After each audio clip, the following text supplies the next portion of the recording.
I'm Billy S, welcome back to the channel. Today we're exploring a world converging in on itself, as I rank all 23 Dark Souls 3 areas from worst to best. Today's video will cover areas 23 through 13, with my top 12 areas coming out next week. Of all the Soulsborne games, I think Dark Souls 3 has the least visually distinct set of areas. Perhaps this is due to the desaturated color palettes that make areas blend together, or the linearity of Dark Souls 3's progression in comparison to the games prior that can make the early game feel like a slog. That's not to say they're bad, but Dark Souls 3 increasing the average size of places you can explore certainly makes these areas feel slower to get through. My focus on Dark Souls 3 has always been the bosses, which you'll be hearing about in a few weeks. Before we start though, please note I have split the painted world of Ariandel into two areas for this list, as I feel it has two very distinct portions to its gameplay, and I'll cover that when I get to those entries. Now then, my top 23 Dark Souls areas are ranked, and be sure to let me know your least favorite areas in the comments below. If there was one entry I knew before doing my footage playthrough of Dark Souls 3, it was that Irithyll Dungeon was going to be my least favorite area in the game, and nothing was going to change that. Hidden on a path past the distant Manor bonfire, these jail cells lead deep underground towards the profaned capital, and serves as the main challenge to go through if you want to fight Yhorm. Immediately, you can feel that Irithyll Dungeon is attempting to recapture the magic of the Prison of Hope from Demon's Souls, but fails to understand what made that area so special in the first place. The Prison of Hope was a masterclass in atmosphere, while promoting slow, methodical exploration to ensure you find all the keys and make it out alive. Irithyll Dungeon, via its main enemy type, promotes the opposite playstyle. Be fast and be reckless, because the jailers guarding this dungeon have an ability that makes them, in my humble opinion, my least favorite enemies in any Souls game to fight. If their lanterns turn red, they can sap away your health bar, decreasing your maximum HP for as long as you're in their gaze. It's brutal, has no remorse, meaning if you get hit once, you're likely going to be sent back to the bonfire. Combine this with their ability to slow the player down upon a first hit, leading to that hot poker slam on the floor move that will kill you, and fighting these jailers in groups becomes a miserable experience. Something you will get the chance to go through, as the bottom floor of the jail is filled to the brim with them. They're having a roller disco. Good luck running or fighting through that mess of game design, especially if you want to free Carla later, because you'll have to kill all of them to do that. The rest of the dungeon is a mostly dull affair, with a layout that has you working your way through the cells to figure out how to get outside. Not a required key in sight to make it through the main path, so recapturing that Resident Evil progression system was a no-go. There's an undead giant you can kill, which is about as entertaining as you think it is. Either hack at its feet in a rat-infested pit, or do my more entertaining method of trying to attack its arms ceaseless discharge style. The only other notable location is the little rat cave, where once you reach the end you'll be ambushed by a horde of basilisks. A memorable trap, but too little too late in the area. Yeah, I have nothing nice to say, I'm sorry. I fucking hate this area with a passion, and it might just be my least favorite location in the series? We'll see. I'll freely admit that I have a very soft spot for Farron Keep. In fact, I have a major soft spot for all of Miyazaki's swamp levels. I think that once your brain says fuck it and begins to ignore the poison and just explore, it's pretty relaxing. The main progression of Farron Keep comes from needing to put out 3 fires on islands scattered throughout. Doing this opens up the gate leading to the Undead Mausoleum where the boss awaits. And this isn't as hard as people make it out to be. Players often complain about getting lost in Farron Keep. But if you don't know the layout, there is a simple solution that will keep you on track. Follow the flames. There are burning pyres on different islands that you can follow to always lead you to progression. You'll still have to trudge through the poison swamps and handle a host of fairly difficult enemies, but as long as you follow the fires, you'll never get lost unless you purposefully go off the beaten path. And if you do that, you'll find some cool references to Ulasil, like the corpse of Elizabeth in this cave past some basilisks, or those mushroom people from Dark Souls 1 tucked away in a corner just before the most brutal trio of Elder Grus you will ever meet. It's clear this area is a bastardized version of my baby Darkroot Garden, and that's part of what makes me endeared to it. On the flip side, the other Gru enemies that can be found throughout are an absolute pain in the ass to fight, especially the leaping Grus that can catch you in some extremely brutal grabs if you're not careful. There's something about the frenetic way these enemies fight that catch players off guard, and they've been a constant source of pain in the community ever since release. I'm also not a fan of the moments where the swamp water rises and forces you to walk incredibly slowly. That's an aspect of the swamps that I fail to find the appeal in, and it makes exploring the outer edges of the keep a bit of a trudge, especially here with the white tree. Thank goodness you made friends with the giant in Undead Settlement so he can kill the crab for you, right? Welcome! Right? This area is fun to explore once or twice, but on repeat playthroughs, very much loses its luster and becomes the trudge everybody says it is. I'm also low-key traumatized by the walk to the boss room, as I spent hours farming offline for swordgrass drops and pale tongues from the Gru and Dark Wraiths for my 100% completion run last year, though that sequence is pretty cool if you just let the factions fight it out.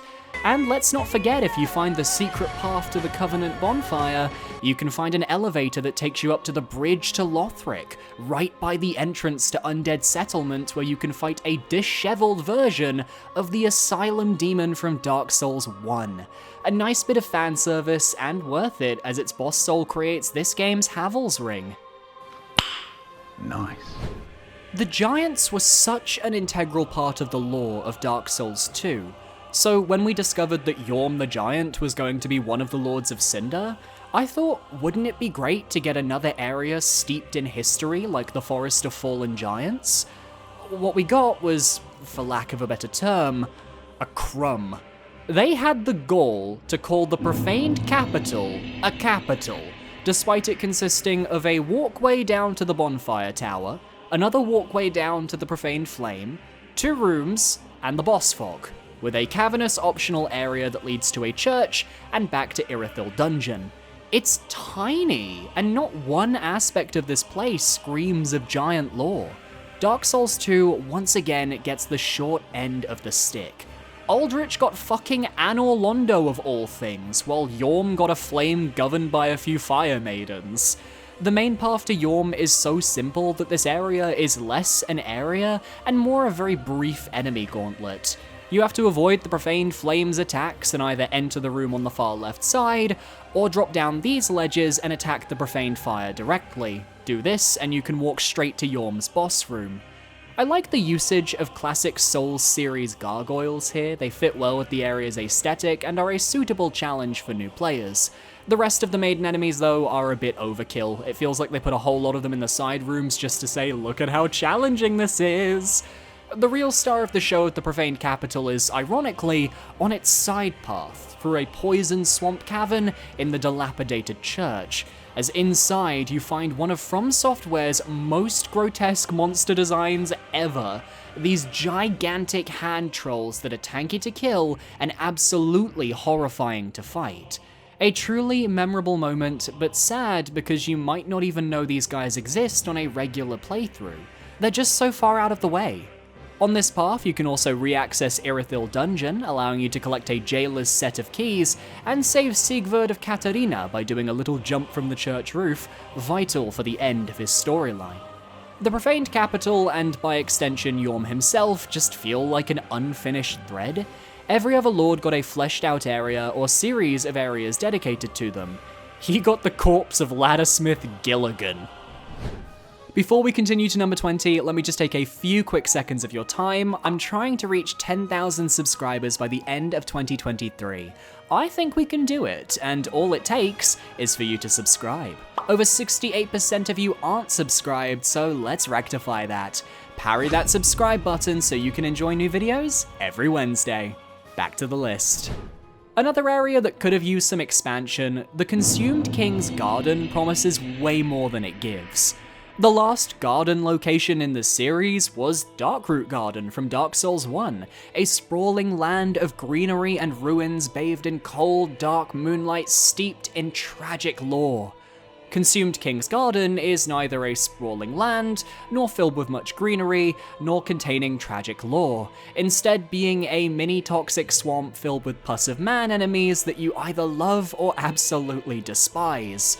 The area is very quick if you know the route to the boss, but they are kind enough to include a working shortcut here that skips most of the toxic, an elevator leading up to a room filled with those irritating little skittering undead thieves leading to a door that opens up to the start of the area.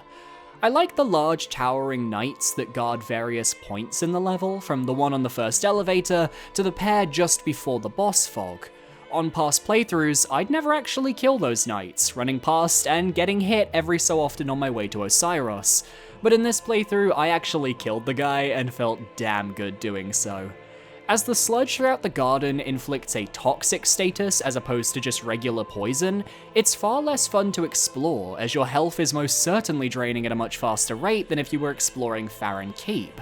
Combined with the aforementioned pus of man enemies whose hitboxes are incredibly difficult to manage for new players, and you have a fairly oppressive area that feels like a slog to get through. Luckily, those enemies are weak to fire, so some charcoal pine resin or a few firebombs will do the trick, and you can get some good upgrade materials and an Estus flask shard here, so it is worth visiting, and it's over much quicker than Farron Keep, which is why it ranks above it. Plus, if you beat Osiris, you get access to a special gesture that will allow you to reach an area we'll discuss in next week's video, and there's an illusory wall leading to an area we'll also discuss in next week's video. I'm such a tease. The opening tutorial of Dark Souls 3 is, in my opinion, one of the worst starting areas of any Souls game, because the Cemetery of Ash commits the cardinal sin of being a bit boring. A mostly linear affair that takes you past some simple hollow enemies towards an admittedly awesome boss, but bosses don't affect my area rankings. For posterity's sake, I'm including everything after the gate you open from beating Udex Gundyr as part of Firelink's Shrine and not the cemetery, which admittedly doesn't leave much for this area. You can learn the basics of Dark Souls 3 here without much issue. The Cloaked Hollows are simple to kill, but can gang up on you if you're complacent. Especially those after the first bonfire, as you're heading down to the boss arena, as you may not notice just how many of them are resting around each corner, waiting to knock you out. And to the cemetery's credit, it has one really cool idea in the optional path leading to the giant crystal lizard, a fun early game challenge that will test a new player's skill, while allowing old players to feel some satisfaction from defeating such a towering foe so early on. Everything else though just feels bland, especially in comparison to other tutorial zones like Demon Souls tutorial, the Undead Asylum, Ashina Reservoir, etc, etc. It's still better than things betwixt in Dark Souls 2, but that's not really saying much, is it? At least the aesthetics are very fitting, being a grey, dilapidated cemetery, and the boss arena is so damn cool with the puddles of water and the series of tombstones littering the hills around the fight, capped off with a gorgeous cliffside view. You could have a nice brunch picnic there. The next spot is a purely biased pick, as when I play through Dark Souls 3, there are times where I'll feel myself getting bored during a new character run through. Most often, this tends to happen around the end of the early game, which is the Crucifixion Woods area. This entry will include the Road of Sacrifices as part of the woods, which bolsters its position a little bit, but fun fact, when I started this list, I had this area at number 22, but I couldn't bring myself to pull the trigger on that ranking. Why do I dislike the Crucifixion Woods then? Well, for starters, we have the swamp, which thankfully is not poisonous, but can still inhibit your movements if you're not careful. Combined with Dark Souls 3's biggest contribution to From Software lore, the giant enemy crab. These fuckers show up again in Farron Keep, Smouldering Lake, and even at the bottom of a chasm in the Ashes of Ariandel DLC. And they made their way to Elden Ring. I used to find the crabs quite novel to fight, and used to be a crab defender, but upon multiple recent playthroughs I've since learned the error of my ways, and you'll never catch me defending them anymore. The Elden Ring lobsters are my new best friend now. These enemies are irritating, tanky, and can retreat and regain all their health if they feel like it, which is the most demoralizing feeling you could ever feel. On the plus side, I like the rest of this area's enemies. The lycanthropes tied to the crucifixes reward players sneaking up on them to deal the first blow, while the hunters with their giant sticks are fun to dodge and fight.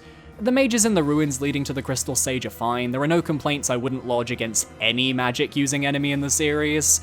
There's a few NPCs waiting to challenge you near the ladder to Farron Keep, which can be a fun time, and even a Black Knight guarding the Farron Coal, which was invaluable for my playthrough as I wanted to use sharp infused sellsword windblades. And let me tell you, seeing a Black Knight in the land of Lothric was very confusing on my first playthrough. I thought we left those guys in Dark Souls 1, so seeing them make their way to 3, I was intrigued. My other main issue with the Crucifixion Woods actually comes from the ruins prior to the Crystal Sage. I don't know if anybody else had this experience on their first playthrough, but this happened to me and it also happened to my boyfriend, but we managed to miss the hole in the wall that leads into the ruins.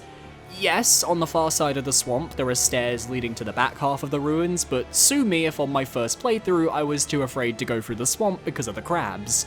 I feel like the hole is so unnoticeable unless you're aware it exists, and I've seen multiple people have this issue of not knowing where to go, which causes them to, like my boyfriend, completely miss the Crystal Sage, progress the entire game to Irithyll, and then realize, wait, there's a boss I missed? Wait, there's an entire area, Cathedral of the Deep, that I missed? It just wasn't a good area to have that fork in the road, and checking Reddit threads from back when the game first released, it seems a lot of people agree. Never make your split paths based around a swamp filled with crabs, porfa. Am I the only person who absolutely dreads the anticipation of going through Smouldering Lake, only to have a fairly simple time clearing the area out once I'm down there? No? Just me? From a lore perspective, I have to respect this area, as it's seemingly a combination of Lost Izalith, the Demon Ruins, and Ash Lake from Dark Souls 1, all meshed into one dark underground cavern. The hints of orange flame through the walls gives this place a pop of colour that Dark Souls 3 desperately needs. While discovering this location is one of the biggest oh my god moments of the game, as you have to destroy a bridge in the catacombs Indiana Jones style to create a ladder leading down. Wasn't prepared for a giant ballista or a giant Carthus sandworm though, let me tell you, but I think the Smouldering Lake suffers from vague level design that means people will likely not experience the area in the way the devs intended. My suspicion, and this obviously isn't confirmed, this is just what I believe, is that the developers wanted the players to approach the sandworm, get scared, run away, and then find that breakable floor you can destroy via the ballista, which drops you into the demon ruins. This makes sense to me, as immediately you'll find the king's antechamber bonfire, and the rest of the level makes more sense going through it via that direction. The ruins themselves feel very similar to the Chalice dungeons from Bloodborne, as every corridor looks and feels the same. The Gru enemies feel like they could be right at home as Lycans in Bloodborne. You even have these demon clerics that can conjure flame turrets to hound your movements, the most annoying enemies in this area by far. I like the Rat Cave and the Basilisk Cave that lead towards the path to the Ballista. It's a nice break from the enemy types I dislike, and there's a fun fight against both a Black Knight as well as Night Slayer Sorig, who drops the Fume Knight Ultra Greatsword, one of the most popular weapons from Dark Souls 2.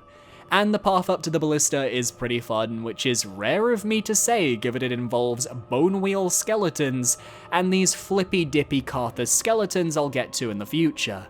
It feels good to disable the Ballista and explore the lake without repercussions, even if for the most part it's not really worth the hassle. You can also find Horus the Hushed in a side path, whom you have to slay lest Anri's questline be ended, which sucks because he seemed like a cool guy outside of the whole being unable to speak part. All of this is fun, but I've neglected a rather obvious oversight on the part of the developers. You can just walk around the giant sandworm at the start of the area and immediately reach the Demon Ruins bonfire and the boss. No need to break any floors, go through the Demon Ruins, turn off the Ballista, or anything. And that's what I did on my first playthrough. and I bet that's what a majority of players did on their first playthroughs. I recall someone saying it would have been cool to go through the demon ruins first, and then you emerge at the bottom of the ruins onto the smoldering lake itself, where you'd then fight the sandworm and reach the boss fog. I don't know, sounds like a more interesting level progression than what we got. I'll talk more about this area's boss in my boss ranking videos, as I'm a fan of the lore, but the arena you fight the old Demon King in is fantastic. The corpses of various demons from Dark Souls 1 litter the stones, and serves as a very striking view that proves every civilization must fall, even the demons. Well, this is certainly a fall from grace. Anor Londo, one of the best areas of Dark Souls 1, returns in Dark Souls 3 as a sorpresa after climbing the rafters of the Boreal Valley and discovering a large elevator that brings back memories of times long gone by. If it wasn't clear that this game has a lot of fan service for Dark Souls 1, it should be blatantly obvious at this point, seeing that cathedral rising into the skies, no longer lit by the iconic golden glow, instead a frozen cold, barren ruin. It's striking seeing somewhere we're so familiar with fallen into disarray. And yet I can't help but rank Anor Londo low because it's such a surface level reappearance. We only really get to explore the main hall leading to the boss chamber, as they've completely cut the right wing of the cathedral where most of Anor Londo's gameplay took place in the first game. Now, this doesn't leave the developers with a lot of room to work with, but unlike, say, the Profaned Capital, which was also a tiny area housing a Lord of Cinder, at least Irithyll of the Boreal Valley leads up and connects to Anor Londo in a meaningful and interesting way. Irithyll Dungeon could never. But that's also a double-edged sword, as a majority of the snow-capped Boreal Valley is part of Irithyll's domain and not Anor Londo's. I'm including everything from finding the Darkmoon Tomb onwards as Anor Londo here, as it feels wrong to not include Gwyn's resting place, especially as you get married there! Shame it's a straight wedding, even Londor said fuck the gays, and right before Pride Month. You did it at my birthday dinner. The enemies in Anor Londo are fine. The Silver Knights are the obvious highlight, as well as the deep accursed hanging above the cathedral doors that fucking terrifies me because it looks just spider-like enough with its limbs that it makes me go ugh. The good enemies are balanced out by trash tier slimes and some deacons that I feel nothing towards. I do, however, feel a lot of emotions towards the corpse of our friendly giant blacksmith from Dark Souls 1. When you hand his call to Andre, he actually reminisces about the giant, and it's very sweet. All of this capped off with the iconic boss arena of ONS completely turned to sludge as Aldrich rules the roost.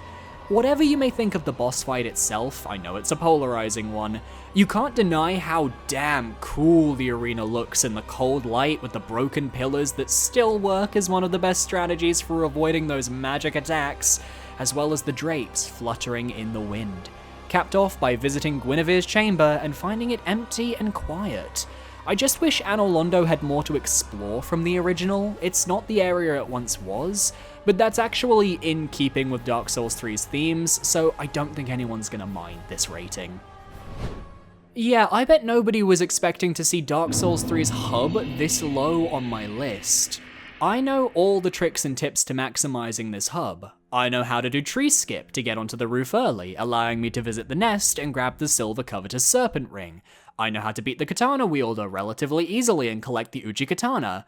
I've been through these halls more often than I care to count, and yet for some reason, despite the fact I feel like this hub is good, it just doesn't hold a candle to the original Firelink Shrine or Majula for me in terms of just being memorable for me.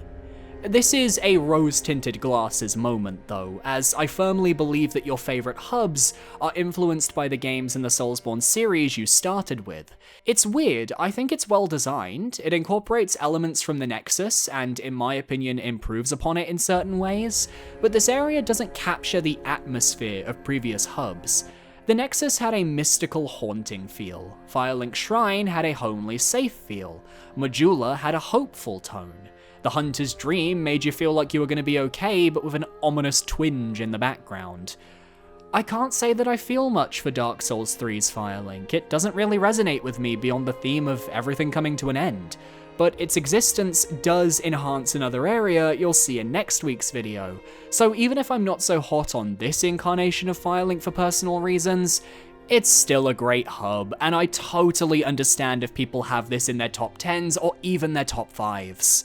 There's places for everyone. You have a vendor who sells a remarkable amount of content if you give her those ashes, and Andre of Astora returns, who's kind enough to always tell you to "Prithee be careful, I don't want to see my work squandered." And there's nothing cooler than when you finally place those Lords of Cinder onto their thrones, the thrones being a very cool focal point of this area's appeal for sure. The first of 2 DLC areas I'll be ending today's video on, the Dreg Heap is a unique location that starts off the Ringed City campaign with a striking view. The world is collapsing in on itself, something you discover at the end of the base game when you visit the kiln, and it's expanded upon here in the Dreg Heap. Your goal is to reach the bottom where the Ringed City awaits, dredging through ancient ruins of areas long past, cathedrals, townhouses, ending with one of the oddest returning locations from Dark Souls 2 that nobody could have predicted. The way Gale's player messages lead you on the road downwards, marked by his signature red scarf. You're dropping through glass windows, fighting hosts of mercmen and overgrown Lothric knights. Early on, you'll run into your first Herald Legion Knight, which has a dark soul for a head, and is weak to plunging attacks.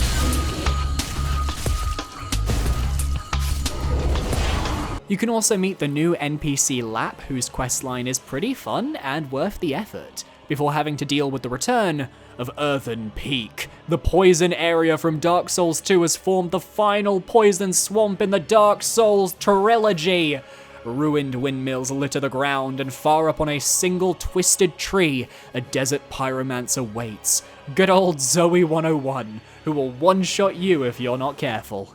Leading to an iconic boss arena for the Demon Princes, as it's actually a ruined version of Dark Souls 1's Firelink Shrine. Pretty cool stuff. But I'm actually ignoring the main reason why this area is so low. Partly Earthen Peak, they could have picked so many other areas from Dark Souls 2 to showcase. But no, the main reason I have the Dreg Heap low on my list is because of the angels. There are 3 of these angels that spawn throughout the level, 1 in the first half, 2 in the Earthen Peak ruins, all irritating to deal with. They are effectively light turrets that will attack you on sight and absolutely decimate your health bar if you're not careful. The only way to slay them is to kill the angel pilgrim they're attached to somewhere in the world, which is fine when you know where they are, but not on a first playthrough when you can barely get a lay of the land without getting ass blasted to smithereens by an angel in the Earthen Peak swamp. The first angel is easy enough to kill the pilgrims on the main path to teach you how to deal with them. The second is bullshit, requiring you to make an incredibly difficult jump onto a branch over the abyss, which leads around to the pilgrim hidden away. The third requires you to make it all the way through the poison swamp and up to this roof via the tree roots, which is so much harder than you think, given the poison swamp slows your character down, and there's no real way to hide from the angel as it attacks. They ruined my first experience with the Dreg Heap way back when, and even now, knowing how to handle them, I still dislike the second half of this level, and 9 times out of 10, I'll just kill the second angel via the jumping trick, and then use the path past the pilgrim to make my way to the boss without much issue, skipping the swamp entirely. I recommend you do the same.